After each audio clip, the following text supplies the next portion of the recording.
Hi friends, स्वागत है आप सभी का फिर से एक नई कहानी के साथ। तो चलिए कहानी को शुरू करते हैं। कहानी को शुरू करने से पहले अगर चैनल पर नए हैं तो प्लीज़ चैनल को सब्सक्राइब कर लीजिएगा। कहानी नंबर 1, डायन के बदले की आग, real horror story in Hindi. Maharashtra राज्य के नांदेड़ ग्राम के निकट रायपुर इलाके में आज भी खून की प्यासी डायनों का बसेरा है। स्थानीय लोगों का मानना है कि यहाँ रात में गुजरने वाले लोगों को डायन पहले तो अपने वश में कर लेती है और बाद में इस इंसान का खून पीकर स्वयं को अमर करती है। वहाँ माना जाता है कि यह इलाका डायनों का है। यहाँ पर इंसान का कदम रखना खतरे से खाली नहीं है और अगर आप वहाँ पर गए तो किसी तरह की गलती आपके लिए काफ़ी नुकसानदायक साबित हो सकती है। अगर आपको यह यकीन न हो रहा हो तो आप यहाँ पर किसी भी पेड़ों में कील गाड़ कर खुद ही देख लीजिए, लेकिन आप लोगों का मौत से सामना ज़रूर हो जाएगा। आप लोगों को भले ही यह अंधविश्वास या अंधश्रद्धा लग रहा हो तो इस भूतिया गांव का यही दस्तूर है। इस भूतिया गांव को अभिशप्त माना जाता है। यहाँ पर एक दो नहीं बल्कि सारे इलाकों में डायनों का बसेरा जमा हुआ है। नांदेड़ के निकट इस छोटे से गांव में डायनों के अब पूरा राज्य बसा हुआ है। यहाँ पर ऐसा माना जाता है कि पहले यहाँ एक डायन रहा करती थी, लेकिन डायन ने गांव की कुछ लड़कियों की आत्मा को अपने वश में करके उनको अपने साथ लगाई। आज वही लड़कियां इन डायनों के साथ मिलकर खुद को अमर रखने की कोशिश करती हैं। यह गांव की वही जगह है जहां वास्तविकता में यहाँ के पुरुषों को रात में निकलने पर प्रतिबंध है। कब किस कौन सी जगह पर डायनो उन्हें अपने वश में कर ले कोई नहीं जानता। अभी तक यहाँ पर कुल 42 ऐसे मामले आ चुके हैं जिनमें से पुरुष लापता हो गए, लेकिन उनका अता पता नहीं चला है। यही माना जाता है कि डायन उन पुरुषों को मार दिया होगा। रायपुर में पेड़ों को काटने पर भी प्रतिबंध लगाई गई है। यहाँ पेड़ों के ऊपर डायनों के रहने की बात बताई जाती है। एक बार एक पेड़ काटने पर गांव के एक मनुष्य की मौत हो गई थी। तब से ही माना जाता है कि डायन का पेड़ काटने पर ही उसकी मौत हुई।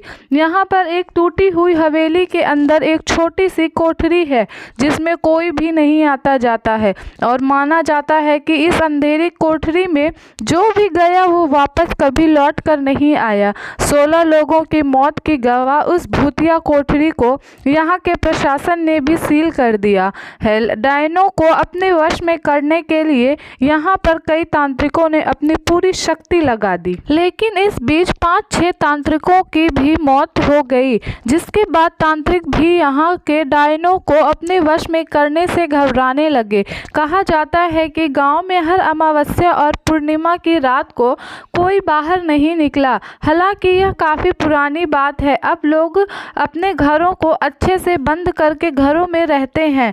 गांव के कुछ लोगों ने यह अनुभव किया है कि अक्सर रास्ते में चलते वक्त उन्हें अजीबोगरीब आवाज़ें सुनाई देती हैं, लेकिन पीछे मुड़ने पर कोई नहीं होता। गांव के रंजीत नाम के व्यक्ति ने तो अपनी बाइक पर एक डायन को लिफ्ट तक दी थी। काफ़ी लंबा रास्ता तय करने के बाद उसे एहसास हुआ कि उसके पीछे कोई बैठा हुआ है, पर उसने जब पीछे मुड़कर देखा तो कोई नहीं था। रायपुर के लोगों का मानना है कि यहाँ कई साल पहले एक खूबसूरत महिला के साथ गांव के कुछ लोगों ने बलात्कार किया था। उसे बंदी बनाकर रख लिया और बाद में उस महिला को बेरहमी से हत्या कर दी। इसके बाद वही डायन बनकर यहाँ अपना बदला पूरा करती है। कहानी नंबर 2, एक राजा की आत्मा ने भलाई की। आज मैं आपको एक राजा के बारे में बताने जा रही हूँ जो भारत देश में मुई थी, जिसे हम कभी सोने की चिड़िया कहते थे, लेकिन अंग्रेज लोगों ने हमारा सारा सोना भारत से लूटकर अपने देश ले गए, लेकिन अभी भी खजाना गड़ा हुआ है। इसे चोरी हो जाने के डर से जमीन में गाड़ देते थे और उनकी मौत के बाद वो सोना चांदी कहीं धरती के गर्भ में गड़ा हुआ रहता था। ऐसे ही एक घटना मध्य प्रदेश के दांगड़ जिले के डोंडिया खेड़ा गाँव में हो रही है, जहाँ के एक आदमी को एक आत्मा ने बताया कि इस हवेली के नीचे सोना चांदी गड़ा हुआ है। तो उसने अपनी सरकार को बताया कि एक राजा की आत्मा ने मुझको बताया कि जमीन में गड़ा 10,000 टन सोने का रहस्य उसने मुझे बताया, जो आज के सोने के रेट के हिसाब से इसकी कीमत तो 200 अरब रुपए के लगभग होगी। कौन थे राजा राम बख्श? कहाँ से आया है ये सोना?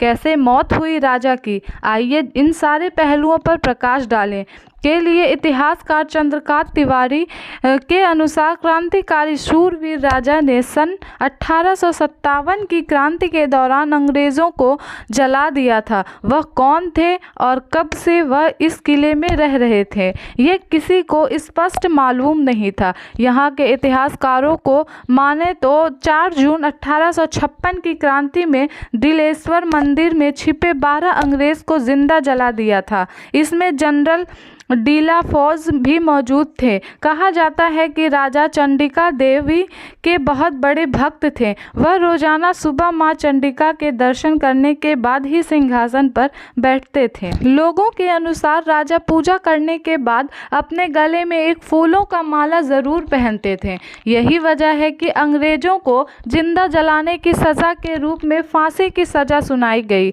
और उनको फांसी पर लटकाया गया तो उन्हें कुछ नहीं हुआ। इस तरह 3 बार उनको फांसी दी गई मगर राजा को कुछ नहीं हुआ। तब राजा राम बख्श सिंह ने अपने गले में पड़े फूल की माला को उतार कर फेंका और यमुना से अपनी आगोश में लेने की प्रार्थना की। उसके बाद जब अंग्रेज़ों ने उनको फांसी पर लटकाया तब उनके प्राण शरीर से निकल गए थे और इस इंसान को जिस आत्मा ने बताया था वो आत्मा वही होगा। इसके बाद उस आदमी को थोड़ा बहुत रुपया मिला और सारा खजाना सरकार को मिल गया। तो आई होप आप लोगों को ये कहानी पसंद आई होगी। अगर पसंद आए तो प्लीज़ चैनल को सब्सक्राइब कर लीजिए, लाइक शेयर कमेंट करना मत भूलिएगा। तब तक के लिए बाय बाय, मिलते हैं फिर एक नई कहानी के